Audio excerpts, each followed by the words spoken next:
বাল্য বিবাহ আমাৰ সমাজত বৰ্তমান সমাজত যি বাল্য বিয়াৰ এটা কুপ্ৰথা চলি আছে আমি আজি আপোনালোকে চাবলৈ পাৰিছে যে এজনী ফুলকুমলীয়া ছোৱালীক এনেকৈ আমাৰ বিয়াৰ পাৰ্টিত পৰাই বিয়া বাৰু কৰাই আছে তো আজি আপোনালোকে চাব পাৰিছে ক্লাছ 10ৰ এজনী ছোৱালী তেখেতৰ বয়স 16 বছৰ এনেকুৱা 16 বছৰীয়া ছোৱালীক যদি আমাৰ সমাজত বৰ্তমান সমাজত যদি বিয়া বাৰু দিয়ে তে এনেকুৱা ছোৱালীক বিয়া বাৰু দিলে কি হয় স্বাস্থ্যৰ ফলত বহুত ক্ষতি হয় যে আমি আপোনালোকে জানে যে আজিকালি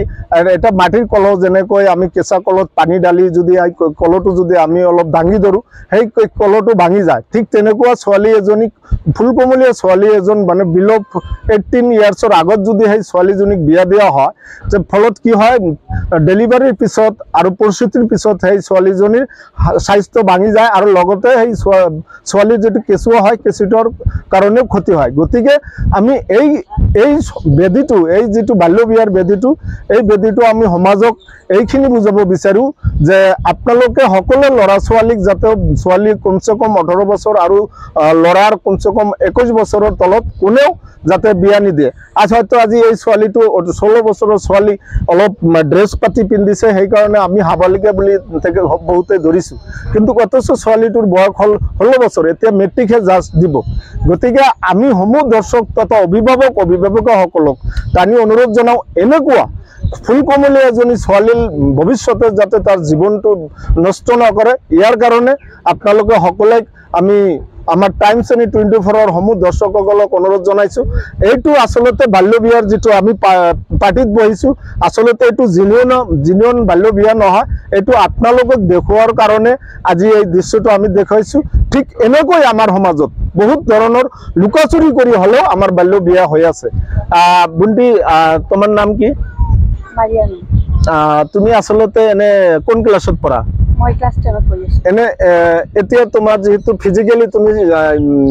মানে যিখিনি দেখা মানে ফিজিক্যালি অলপ স্বাস্থ্যৱতী হৈছে যদি ঘৰৰ পৰা যদি তোমাক বিয়া বাৰু দিয়ে এই ক্ষেত্ৰত তুমি কি ক'বা মাক দেউতাকৰ কথাত ৰাজি হ'ব নে নহয় বিয়া মা দেউতাক এটা কথাই ক'ম মই ইমান সৰু মই ক্লাছ 10ত পঢ়ি আছো আৰু যেতিয়া মোৰ 18 বছৰ হ'ব তেতিয়া মোক বিয়া দিব আৰু তেতিয়া যদি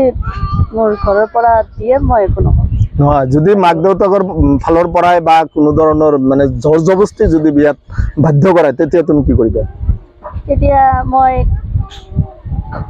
তেতিয়া কি কৰিবা মাক দেউতাকৰ কথাত তুমি বাধ্য হ'বা না 18 বছৰ পিছত তুমি নহয় মই পঢ়ি থাকিম তেতিয়া যদি মা দেউতাক যদি জোৰ কৰি বিয়া দিবলৈ খোজে তেতিয়া মই নিজে যাম আৰু নিজে থানাত যাই কমপ্লেইন কৰি মোৰ দেউতা মোক বিয়া দি আছে মই পঢ়ি আছো ক্লাছ 10ত মই পঢ়িম মোৰ পঢ়িব নিদিয়ে আৰু মোক বিয়া দি আছে এই বিষয়ে তুমি আমাৰ ৰাইজক তথা দৰ্শকক কি জনাবা এই বাল্য বিয়া যেনেকৈ যে আজি বহিছে এনেকৈ যে আমাৰ মানুহ যে বিয়া বাৰু দি আছে আমাৰ অভিভাৱকসকলক মাক দেউতাক আদাৰ্ছ মাক দেউতাকক কি জনাবা তুমি তোমাৰ ফালৰ পৰা কিবা এটা জনাব লাগিব তো ৰাইজক কি জনাবা যে সকলোৱে যাতে এনেকৈ বাল্য বিয়াত বাধ্য নকৰে ল'ৰা ছোৱালীক এই কথাখিনি তোমাৰ ফালৰ পৰা কৈছে বুজা নাই কথাটো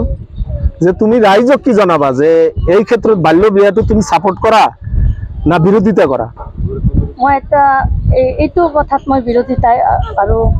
মই সৰু ছোৱালী এজনীক বিয়া দিব নালাগে মানে তেওঁৰ বিয়া পতাৰ লগে লগে 2-3 মাহ যোৱাৰ পিছতহে তেওঁৰ সন্তান এটা গৰ্ভ ধাৰণ কৰে আৰু কি মানে তেতিয়া আৰু ছোৱালীজনীৰো বহুত প্ৰব্লেম হয় আৰু মানে ব্ৰেইন যেটো মাথাৰ ব্ৰেইনটো বহুত ক্ষতি হয় আৰু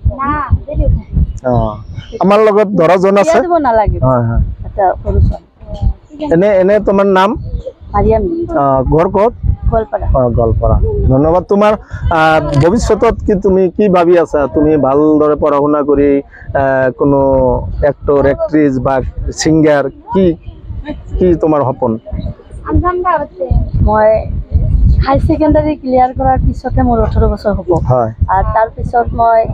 মানে গানটো এইটো মোৰ মানে ভাল লাগে আৰু কি তো মই হাই ছেকেণ্ডেৰী ক্লিয়াৰ কৰাৰ পিছতে ভাবিম যে মই কি কৰিম। এতিয়া তুমি এম্বিশ্যন ভবা নাই, তোমাৰ লক্ষ্যটো কি এইটো ভবা নাই এতিয়ালৈকে? মোৰ লক্ষ্য এটাই, মই ছিংগাৰ হ'ম। ছিংগাৰ হ'ব। Thank you. তেনেহ'লে যদি তুমি গান ভাল পোৱা তেনেহ'লে তুমি তোমাৰ যিটো প্ৰিয়, সকলোতকৈ প্ৰিয় এটা গানৰ কলি তুমি অলপ গুণগুণাই কৈ দিবা। কোৱা, যিকোনো এটা গানৰ অলপ অংশ কৈ দিয়া। এনেই তুমি যিটো ভাল পোৱা, গোৱালপাৰীয়া হওক বা দেশী হওক, যিকোনো এটা ক'লেই হ'ল। তুমি যিটো ভাল পোৱা, তোমাৰ যিটো এম্বিশ্যন গান হ'ব, সেই হিচাপত তুমি এটা কলি কৈ দিয়া। সোনকালে ক'ব লাগিব, অন কেমেৰা চলি আছে। বাংলা ক'লে হ'ল, ক'লে হ'ল। গোৱালপাৰীয়া কোৱা, হিন্দী কয়। কোৱা, ক'লে হ'ল। सारे जहां से अच्छा हिंदुस्तान हमारा।